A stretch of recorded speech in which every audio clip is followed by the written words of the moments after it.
title of his talk is Contribution of the Analysis of the Medical Images for the Care to Diagnosis and Therapeutic Follow-up. Yeah? Mr. Petit received his PhD in biomedical engineering for the Université Paris-Créteil in 1985. He is a researcher at the laboratory Images, Signos, Sistemes Intelligence, LISSI. His main interests are in the field of image processing and its application to medicine. Since 1993, he has been a professor and head of the signal and image team of the LISSI, which he directed between 1998 to 21. Author of more than 70 scientific articles, his recent work focuses on the analysis of medical image to the development of assisted diagnostic systems. We give the thanks for this presentation.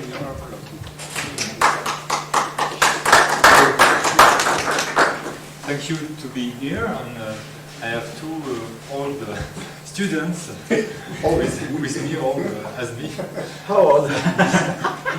32 years? 32 years. Yeah, so Nothing. I don't give you my own age. So I enjoy Dr. Edgar Zenteno to invite me at UNAM in the context of partnership between UNAM and my university. So I will say, because it will be difficult for me because it's a bit tall. So I'm going to present three parts.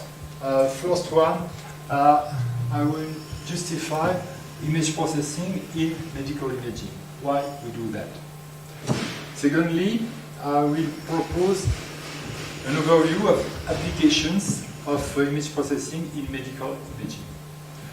And finally, I present our research work, some examples of research works in my laboratory with laboratoire d'images et signal des systèmes intelligents.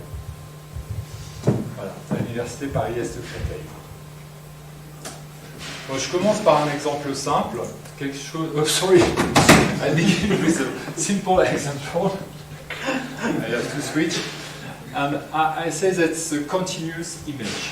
Obviously, it's not because it comes from my computer. Just it's to show that we have a continuous impression of the validity of the variation of the luminance or color. So we can consider that. I consider for the beginning that's a continuous image. Now I propose this painting from a French painter of the end of the 19th, and he used to paint with just some point. That's pointillism, and that's a neo-impressionist painter.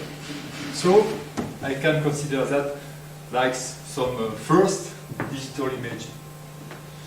Now another one. So the pixels are persons. If you can look, and maybe you find me. I am here. So now a very well-known picture, and you see that we digitize this image, and now we see the pixel everywhere in this image. And what is interesting, why we digitize image? The interest is now we can have a modification on one pixel. When the image is continuous, when you change something in the image, you have to change the whole image. For instance, you see one pixel has changed here. Sorry? In the eye? Yeah? This one is blue now. Yeah, okay. So I can get, because it's a computerized image, I can get one pixel and change this pixel. So that's very simple. It's just an introduction.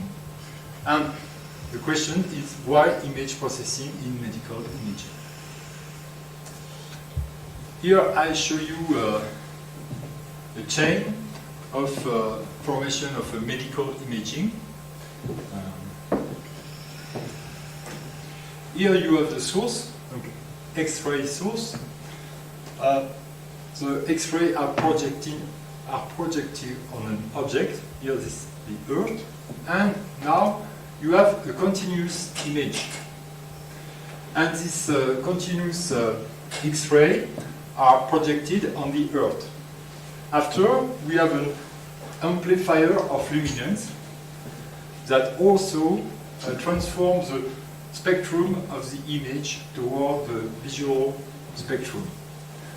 Then, we are going to get a digital image thanks to computer. And at this stage, you can begin image processing, because before injection of contrast product, you can get an image, and after the injection, you make the subtraction of the two images, so you get just the vascular network. That's a very simple processing, but that's the beginning. And now we are interested on this man, because this man, he must perceive the image and interpret the image. And there is not an obvious link between the object, the Earth, and the doctor. And the first point, we are trying to know if the doctor is able to perceive in a correct way this image. You see here, we have not a very good contrast due to the light, but here we have narrowing of an artery. Here. The arrow is not part of the original image. That's so important. So first we have in our human visual system, we have a captor which is the eye. So you realize an optical focalization of the incident light, and this light is focalized on a point of the retina. The name of this point is the fovea.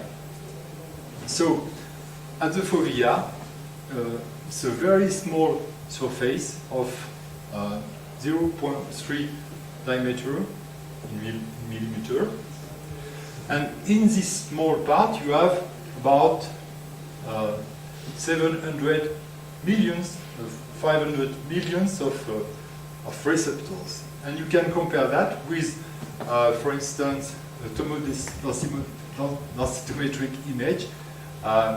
There we have about 1,000 by 1,000 pixels, it means 1 million. So we have a very good capture in terms of definition.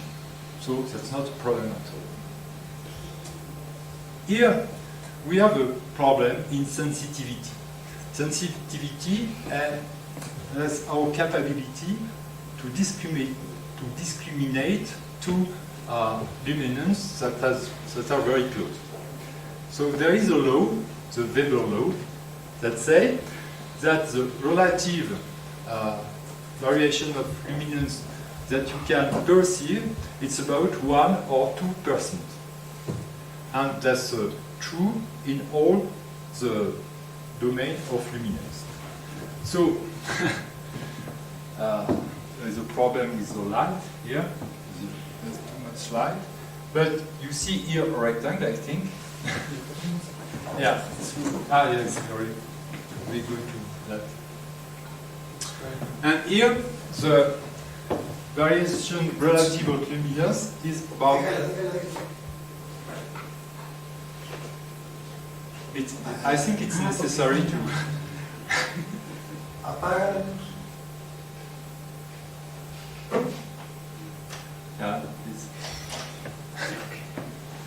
So here it's very easy. After we can put again, it's very easy to see to separate the two rectangles, the background from the rectangle. Now we are doing a small experiment.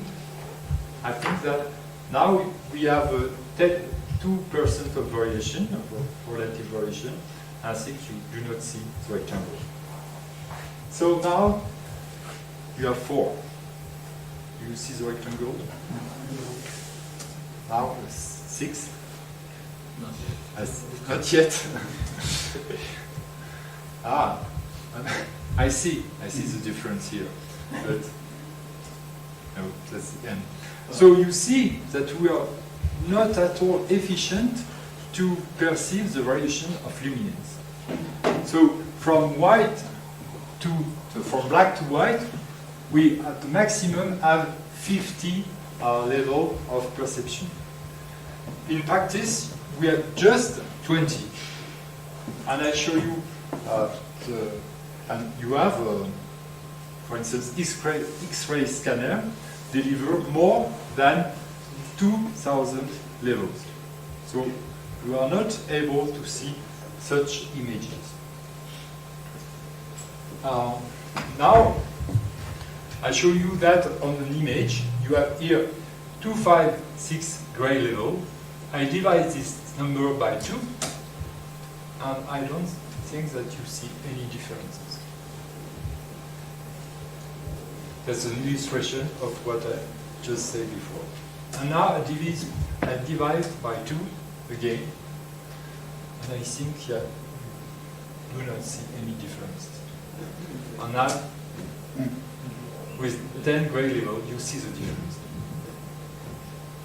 So, you see that it's difficult for the doctor to get this information because our eye is not able to see, has not a good sensitivity. So, there is not just the eye, there is also the interpretation by the brain. The signals, they reach the cortex, the visual cortex, and this visual cortex organizes this information. And for instance, here you have something which seems to be different from this. This is clearer, and in fact, that's the same. So, we have a lot of troubles with the whole visual system. Here, it's a problem due to misinterpretation of geometrical figures. And finally, that's a Pac-Man. You know Pac-Man? Yeah. And here, that's 2 Pac-Man. And here, that's 3 Pac-Man with a triangle. So obviously, the triangle does not exist. But we have models, and this is model that we have in our brain, and this model, they determine the way you interpret an image. So, you see, we can ask the question, is this doctor able to perceive and to interpret this image? The answer could be image processing. You see here, with image processing, we analyze part of the vessel which is narrowed due to some troubles, and we can provide, for instance, a curve that shows the evolution in this part of the vessel of the area. We can give the flow inside this vessel and so on.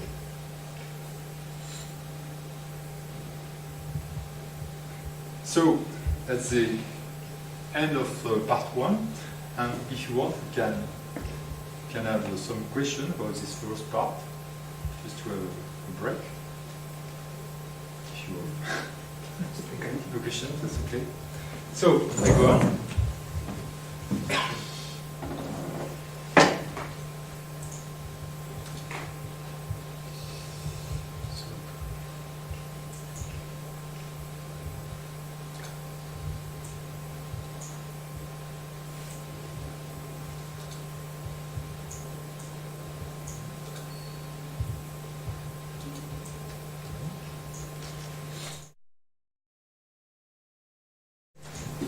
For example, before the image processing technology, doctors were able to make diagnosis with the radiography with so few perception image levels, no?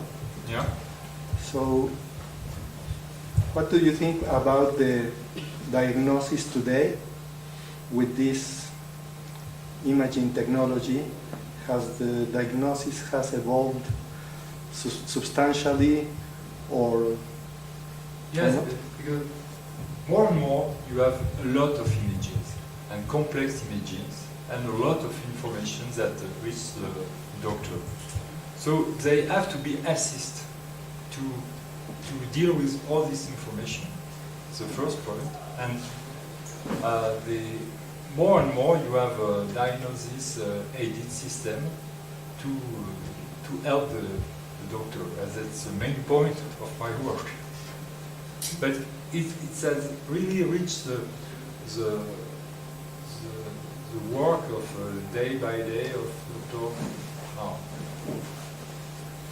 So now I want to give you an overview of what is image processing and how we can apply that to different problems of medical imaging.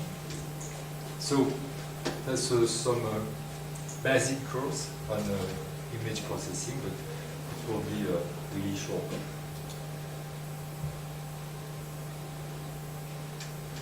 So,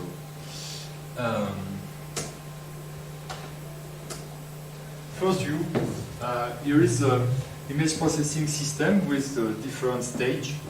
We get the image here, and after the image could be degraded by the system of image formation.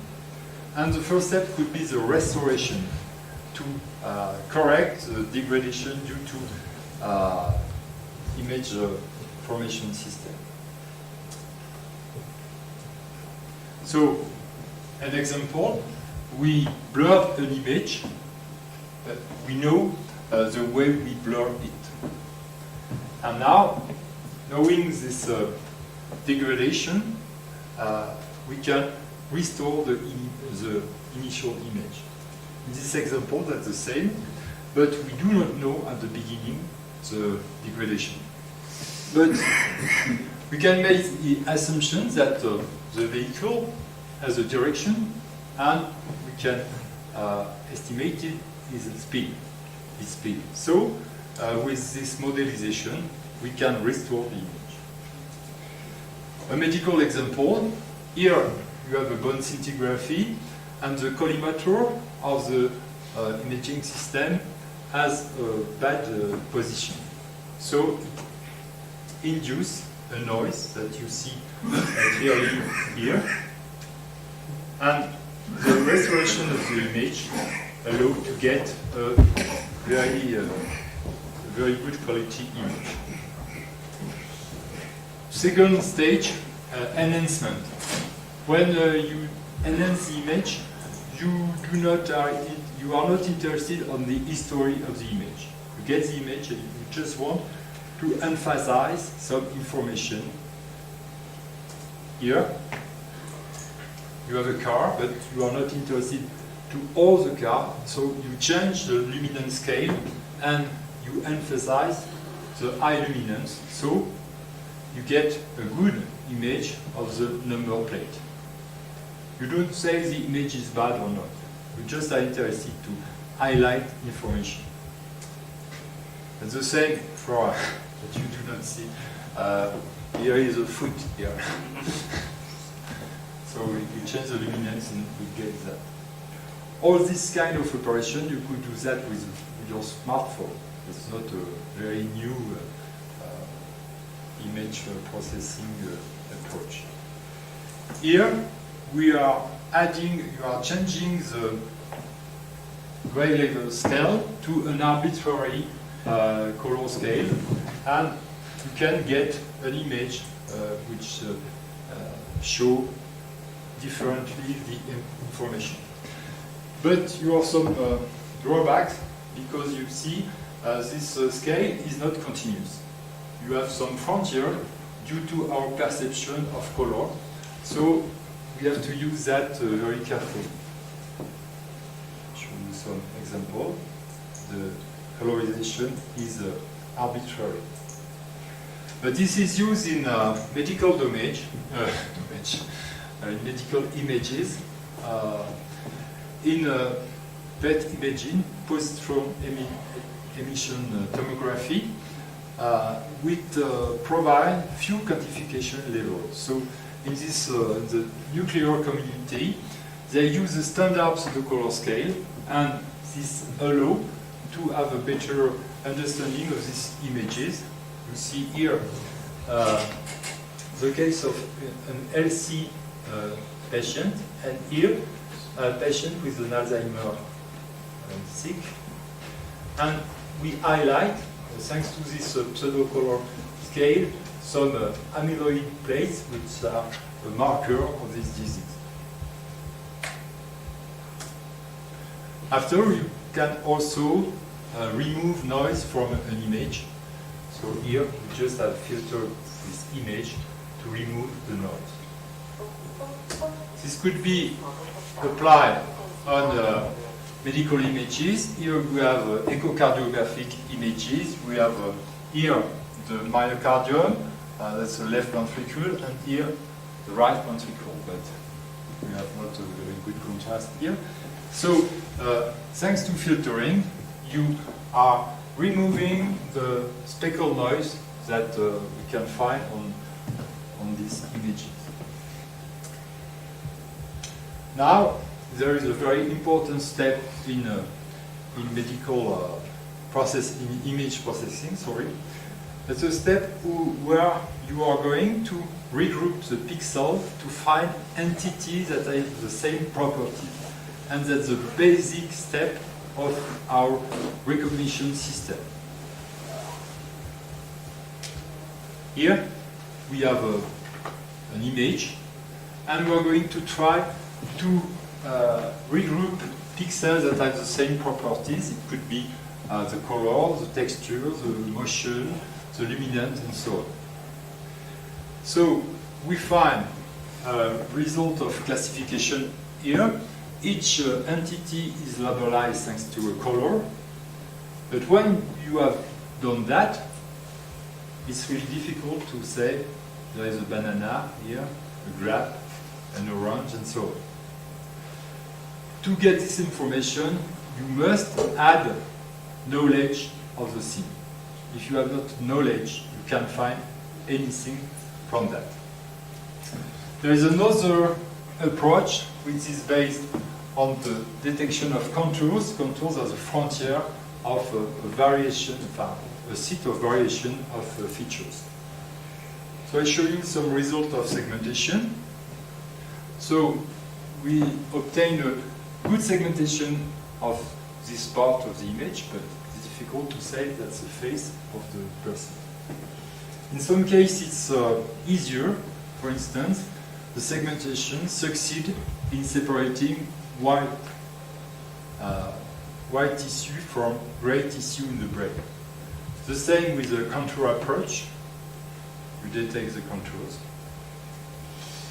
Now, we are going to present the representation and description. So you have segmented entities in the image, and to get the interpretation, you have to modelize this information, these entities, and you can have a decision if you find objects that have the same representation in your knowledge database.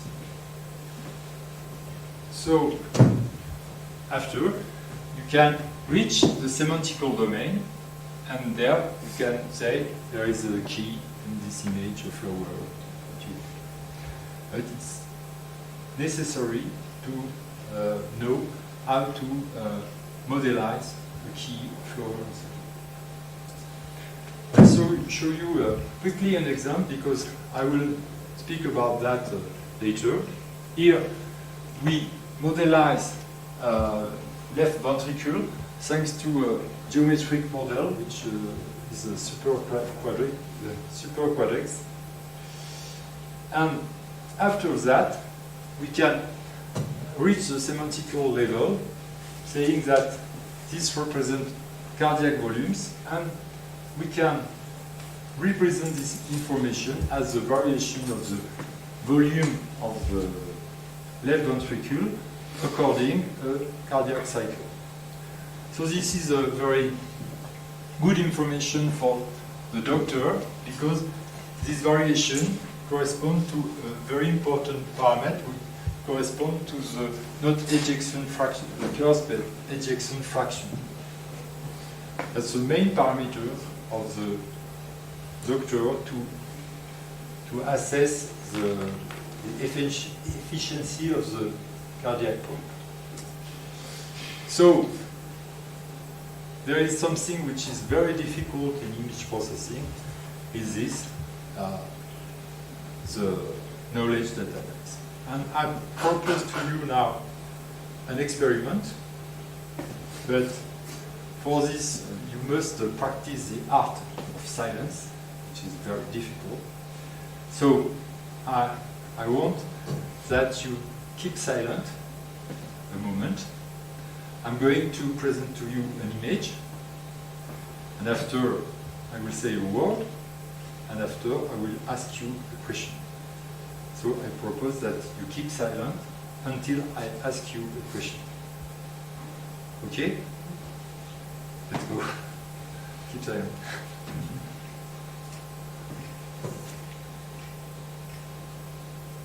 Okay, I say dog.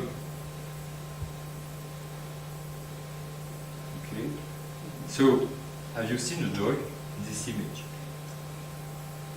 Who have seen a dog? Not until you asked. Sorry? Until you asked. Yeah. Okay. So the question is, have you seen, have you interpreted this image before I say dog?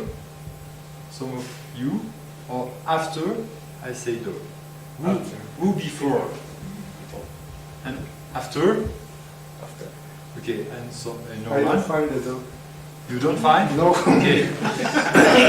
You see, that's a good experience, because you see that just the word dog allows a part of you to interpret this image. So it means that we have a model of a dog, and thanks to this model, just you orient your brain towards this solution. So for those who do not see the dog, I have the mouth of the dog, and here the ear hanging down, and the body, and legs, and so on. So what's very interesting here is when you have seen the dog, you see also other things. You can imagine that's a tree, and you can imagine that we are in autumn and you have leaves on the ground, and so on. I don't know if you can interpret all the scene from one object. And I show you to say our own system is very efficient, and we have not to ask image processing to do the same, because you see our system is very, very powerful. And this shows the importance of the knowledge database. If you don't know, if you do not know, if you have not a representation of a dog, you cannot recognize anything in this image. To finish this part, I just want to show you that image processing allows to build new medical images. There is two important ways for that: 3D reconstruction of medical images and fusion of medical images. Reconstruction. A lot of imaging systems, they provide cross-section. And from this cross-section, it's interesting to build a 3D image. So first, you segment the image, you get some object.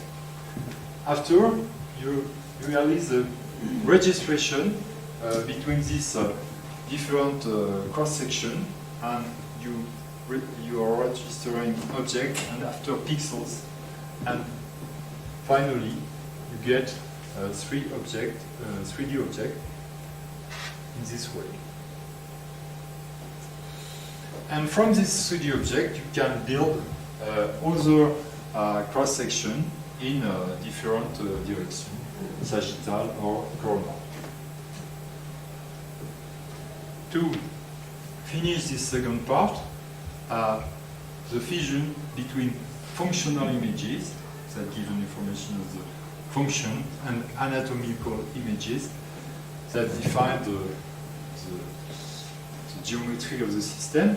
So here we have nuclear imaging of different regions of the body, and you see a pseudocolorization. Here you have the 3D reconstruction, and that's resume different things we have seen before. Okay, reach second part. Yeah, maybe some questions. Okay. Now I'm going to present research works.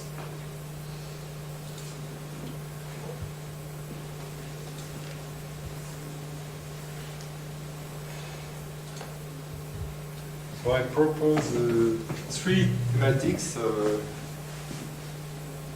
if that's okay for you. I don't want to take too much time. Okay. So first application concerns the study of the volume of the cerebrospinal fluid. What's the cerebrospinal fluid?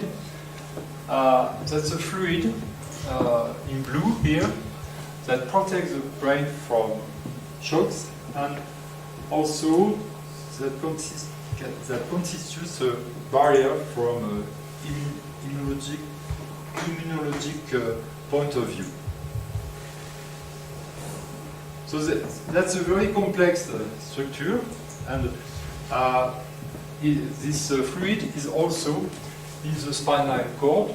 Donc, it protects all the brain and the spinal cord. It's a very complex system. I'm not explain all that because I don't know all at this point. You have the ventricles here. The lateral ventricles. After you have another ventricle, the fourth ventricle, and you have the third here. This fluid is created in the lateral ventricle.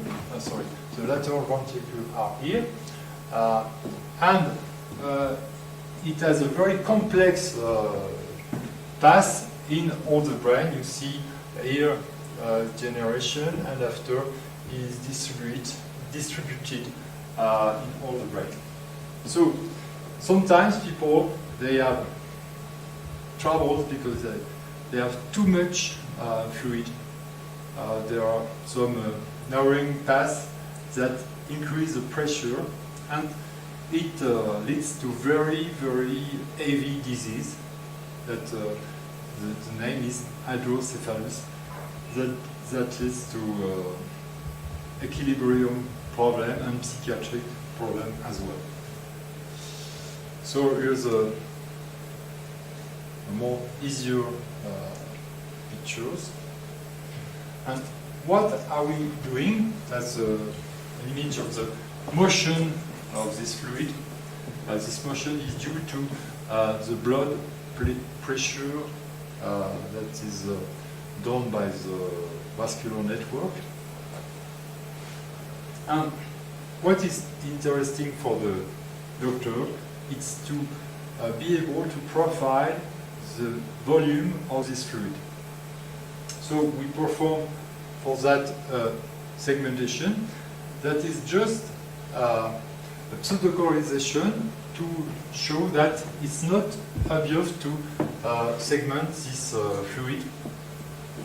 So in fact, the pixels have not the same value.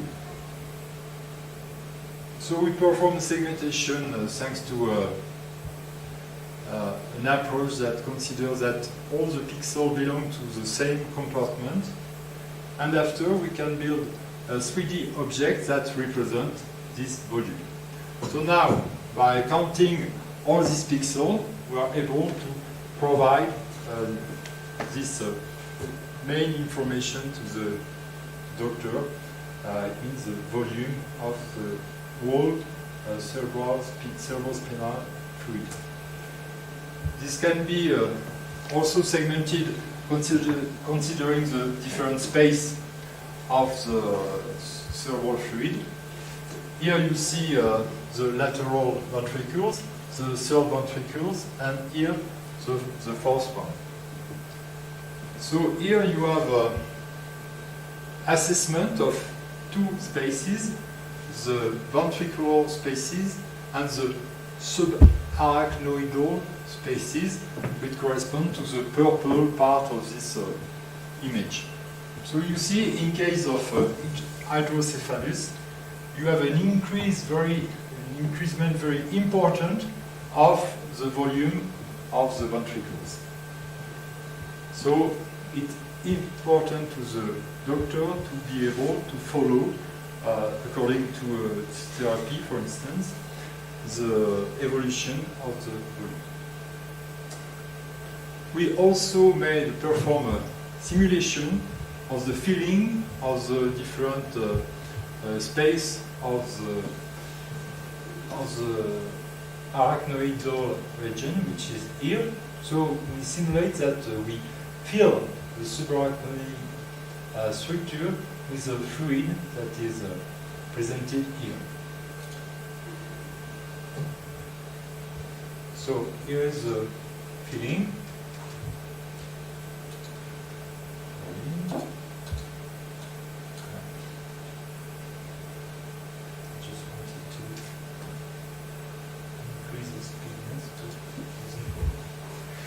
So you see the front of the propagation here.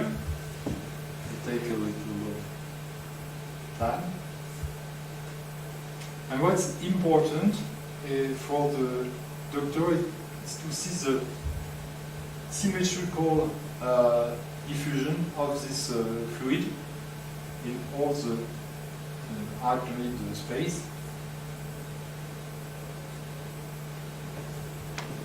Okay, and now we are going to see healthy patient before surgery and after surgery.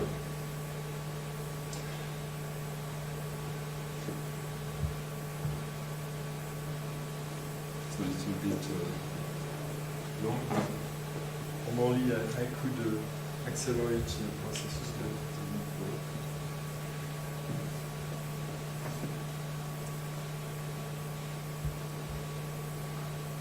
Now, what's important here is to see that the repartition is not at all symmetrical. You see that the front is very low to expand. After surgery, we have no more this problem. The repartition, the filling of this part is very symmetrical.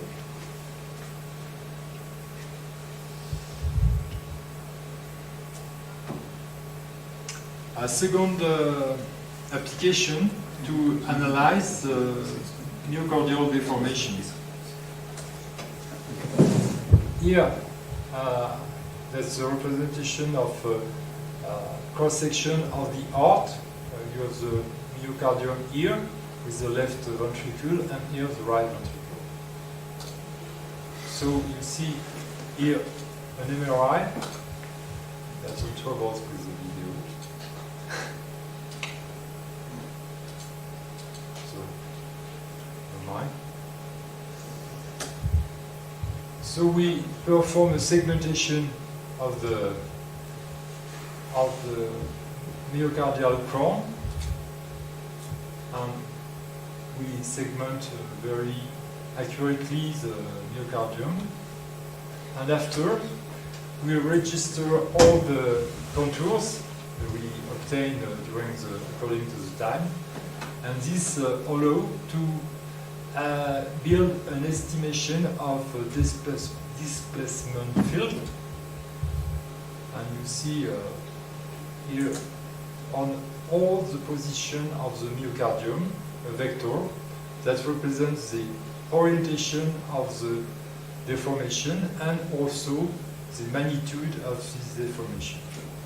Such work has been validated by another way of realize MRI, that's a tagged MRI. It superimposes a grid on the image and it's easy to assess the motion. And so we have a good correspondence with this reference method. Finally, we can provide to the doctor an information on the way of the contraction of the heart. In his day-by-day work, the cardiologist defines sectors like that, and in each sector, he says, we have in this sector normal motion, low motion, or abnormal motion, hypokinetic, or too rapid motion.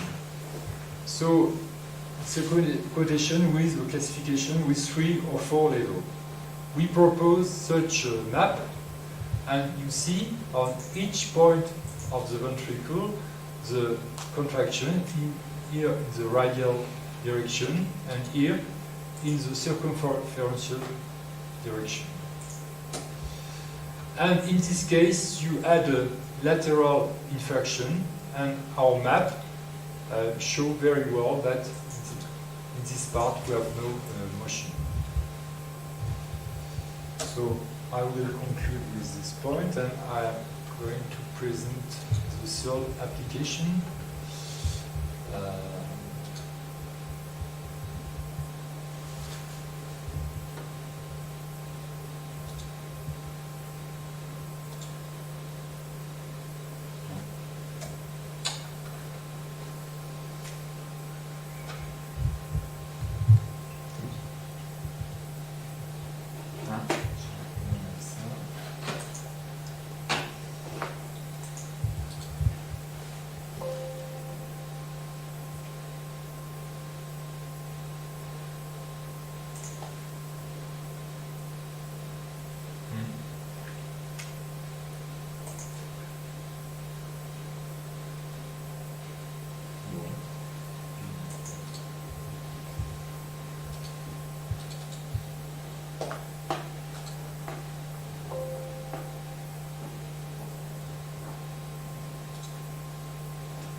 Sorry.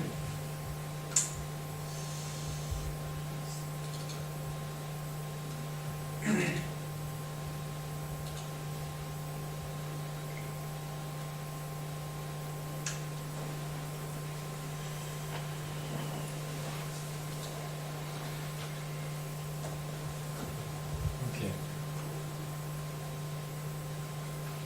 So we begin at the beginning. So, we're interested in a disease which corresponds to arteriovenous malformation. It means that in the brain you have a shunt between arteria and venous system.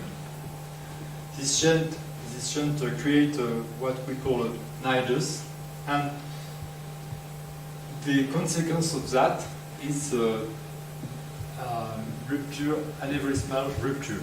So it can lead to very heart disease and sometimes to the death of the patient. So the way to treat this such problem is the complete removal with surgery, or destruction in one session with stereotactic radiosurgery. And we are mainly interested on endovascular embolization that consists in injected biological glue in the arteria that feeds the nidus. So, how to do that? We place a catheter that reach the brain, and we can inject in this way a biological glue. To control that, there is a recently imaging system, which is a 3D rotational angiography, and it provides cross-section of the vascular network, and it reconstructs a 3D representation of this network. What's the problematic?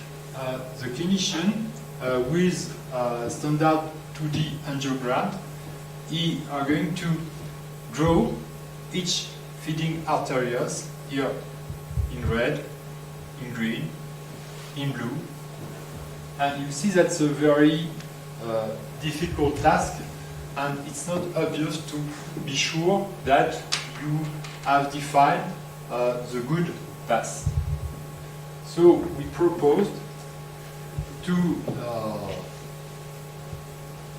compensate this problem with the modelization of the network that provide the possibility of planning the surgery in an easy way, and also to add to this model information of the network.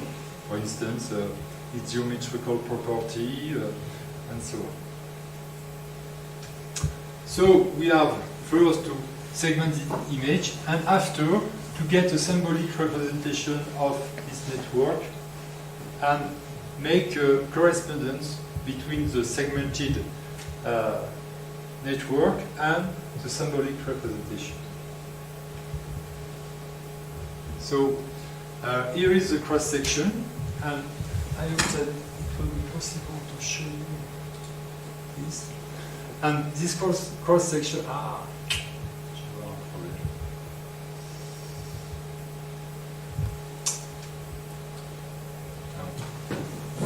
sorry, I think I have to restart my computer.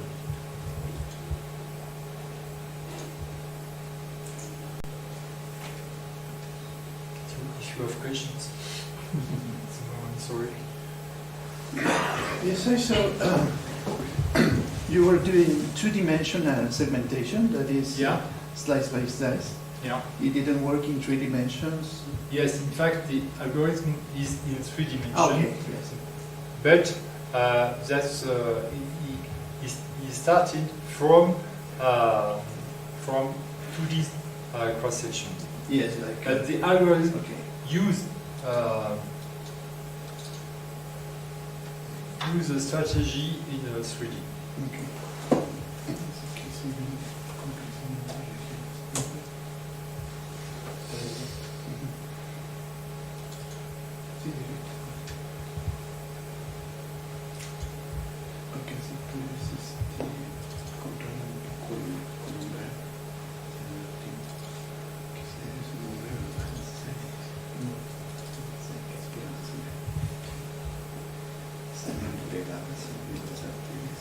Okay, sorry.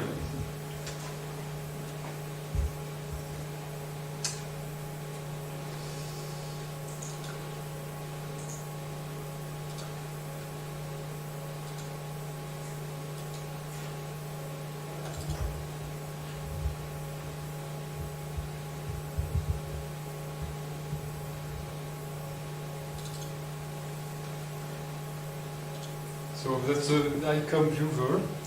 Ah, no. Doesn't work.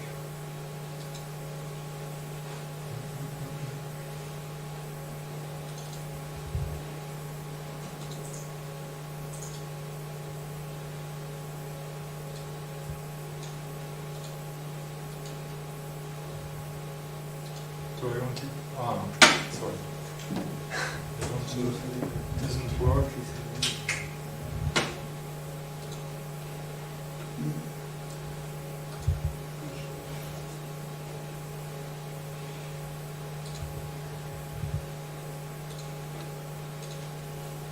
Okay.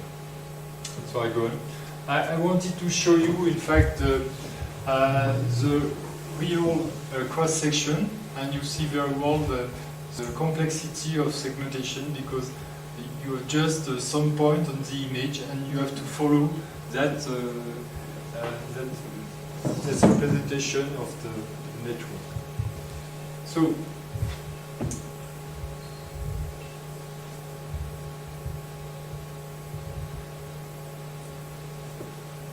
So from cross-section, we obtain the segmentation, and from all the segmentation, we are building the surface of this object. Here is a surface that just a meshing.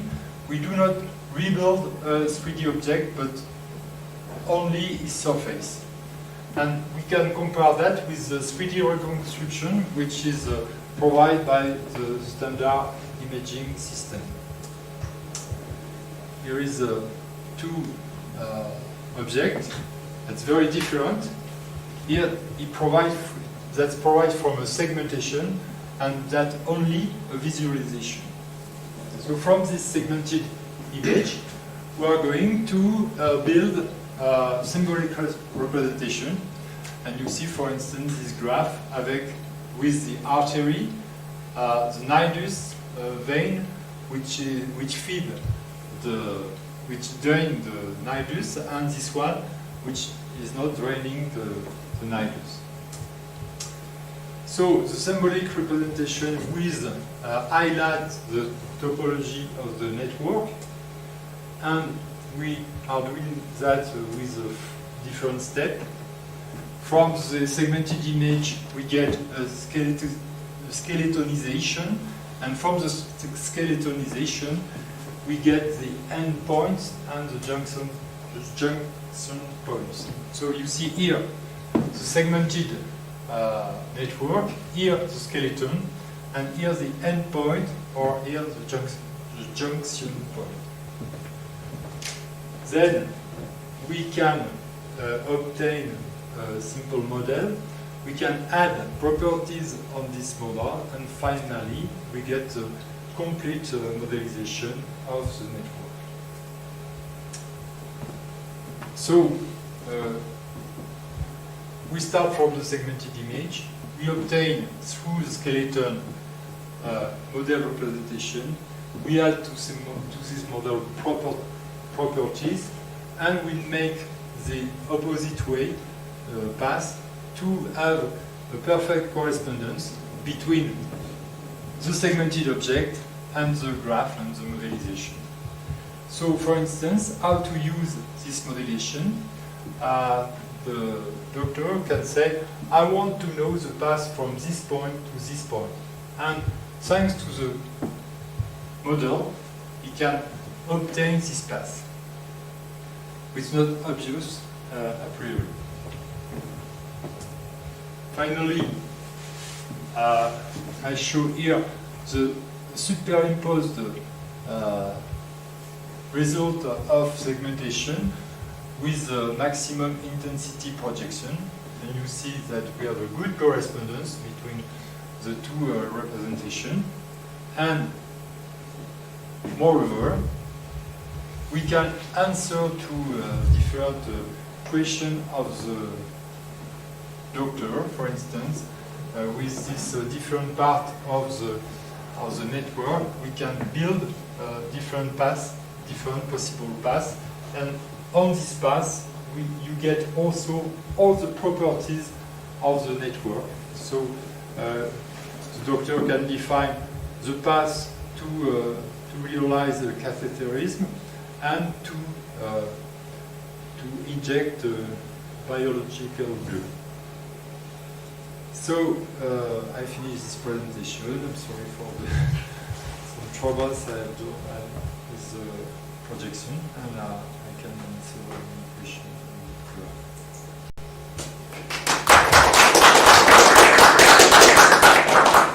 Questions? Do you have questions?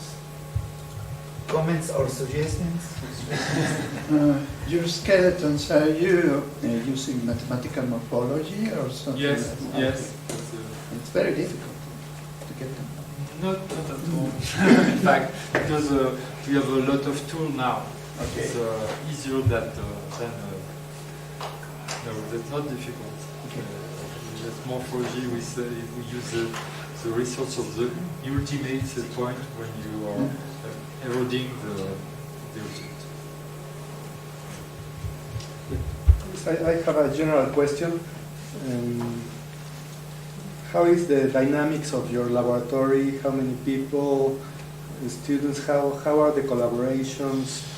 Are internal with the On this topic hospitals? of medical imaging, we have about 10 persons. We are very involved. I put that on the slide. I will not say that we are very involved with clinical team and research team. For instance, in this last presentation, it was with Fondation Rothschild in Paris, and we are very close to medical team and to research clinical team, because all these applications are very useful on research problems. You know, for instance, when you define the motion inside of the myocardium, it's very interesting for clinical research to define how for instance, after an infarctus, how the tissue can be reconstructed or not, rebuilt or not, according to the strategy you use. So each presentation corresponds to possible application on current medical strategy, but also in research. The last point, maybe in your question, say how can we work with the company that are distributed such a medical system? That's a difficult problem because these companies are giants: Philips, Siemens, General Electric, Toshiba, and so on. They have their own team, resource team, and it's not possible to work directly with this company. So we realize research work before. They can take your ideas from publication and so on, but it's very difficult to work directly with this company. More questions? No? Thank you for the Thank you excellent for your speech.